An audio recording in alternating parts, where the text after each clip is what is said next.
qu'est-ce qui peut entraîner l'addiction dans les jeux? Et bien tout d'abord, dès l'instant que vous avez un jeu en groupe, donc l'adrénaline, par la névrosité, et pour les jeux solo et les jeux en ligne le pratiquent plus, c'est le mécanisme frustration-victoire. Le mécanisme frustration-victoire, c'est celui que vous avez aussi dans le milieu scolaire. Imaginez, il y a, je sais pas, vous êtes nul en fraction, par exemple, vous n'y arrivez jamais, et un jour, vous comprenez, vraiment d'un coup vous avez des déclics, et vous faites vos exos, et tout est juste.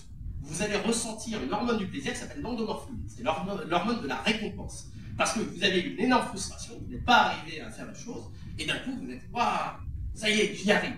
Et donc ça crée une addiction. C'est-à-dire que quand vous arrivez à dépasser une difficulté, après, de plus en plus, vous aimez rencontrer une difficulté que vous sentez que vous êtes capable de dépasser. Et donc toute la fourberie, par exemple des casual games, parce que les jeux de multijoueurs, j'ai parlé des MMORPG, le jeu multijoueur le plus joué, ce sont les casual games sur téléphone, si vous voulez savoir. Les casual games sur téléphone, quelle est leur mécanique? Leur mécanique, c'est aucune difficulté, donc c'est très facile de gagner, mais de temps en temps on fait perdre le joueur pour conserver l'aspect de quand il gagne, il a toujours cette petite hormone qui vient en disant « Ah, j'y suis arrivé ». L'exemple typique, c'est Candy Crush. En fait, si vous voulez savoir Candy Crush, tous les 4 tentatives, je crois, vous avez quasiment impossible de gagner. Et oui. Pourquoi? Parce que tout simplement, ils vous sortent une grille, généralement, sur laquelle la probabilité de gagner est extrêmement faible. C'est pas impossible, mais bon, si c'est 2 joueurs sur 10 000 qui arrivent, on commence à se dire que bon, voilà, c'est quand même très très dur. Et donc, vous entretenez la dépendance au jeu. Si vous gagnez tout le temps, et ben en fait, l'hormone, vous les mettez moins. Mais si vous gagnez très souvent, et vous perdez une fois, et vraiment bien, vous dites, ah, j'ai encore des combats à faire, et bien vous créez cette addiction, donc ça qui va continuer. Donc ça, c'est le mécanisme de frustration-victoire. Et enfin, le jeu vidéo, il apporte un point supplémentaire par rapport à tous les jeux, parce que tout ce que j'ai dit, vous pouvez me dire, ouais, mais c'est exactement pareil quand je vais faire du sport avec les copains, c'est exactement pareil quand je joue aux cartes avec ma grand-mère. Je dirais oui, quand je joue aux jeux de société avec des copains, c'est pareil. Par contre, le jeu vidéo, il a un point supplémentaire, c'est qu'il vous permet un détachement de la réalité. C'est-à-dire que ça vous permet de trouver, imaginons, c'est pas la meilleure période de votre vie, tout se plante, mais quand vous jouez à World of Warcraft, là vous dirigez une guilde de 40 personnes et vous allez conquérir des donjons.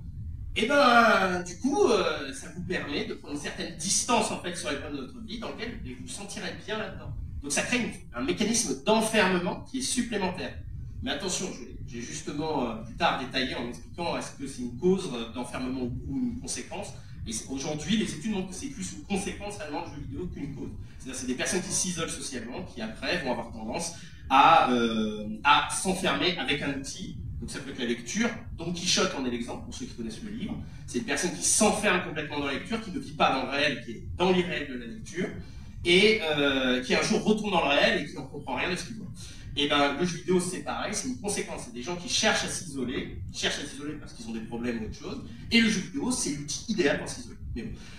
Donc les mécanismes psychologiques que l'on retrouve dans les MMORPG. Alors, entre autres dans les MMORPG, mais parce que c'est ceux qui l'utilisent le plus, mais vous l'avez aussi dans tous les gacha games et autre chose. Alors le premier c'est le réflexe de Pavlov, mais lui il est connu de tout le monde. J'ai donné une illustration. Vous savez que votre niveau vous l'avez dans 100 XP, tuer un monstre vous donne 4 XP, vous allez tuer 25 monstres. Voilà. Vous allez enchaîner les monstres, et ah j'ai mon niveau, le prochain 200, ok je recommence. Là vous allez répéter, parce que vous savez qu'il y a une récompense, vous savez exactement quel est le devoir à faire pour avoir la récompense, donc vous allez le répéter. Le mécanisme de Pavlov, le réflexe de Pavlov, pour ceux qui ne savent pas, c'est le chien, quand vous l'avez bien dressé, il sait que quand vous allez chercher sa gamelle, c'est le moment des croquettes. Donc du coup il ne vous embête pas, tant que vous n'allez pas chercher la gamelle. Au moment où vous allez chercher la gamelle, il débarque en mode ah ça y est on va manger. Voilà, réflexe de Pavlov. La boîte de Skinner est moins connue, et c'est un rat là qui illustre l'image de la boîte de Skinner, si vous voulez savoir. Donc l'expérience de Skinner, c'est une expérience qu'il a fait à la base avec des pigeons et des rats, mais les premières étaient faites des pigeons dans les années 60. Skinner, ce qu'il voulait, lui, c'est que même s'il avait déjà sa récompense, l'animal continue de demander. C'est-à-dire comment vous conditionnez une personne à toujours demander les choses. Et ben non.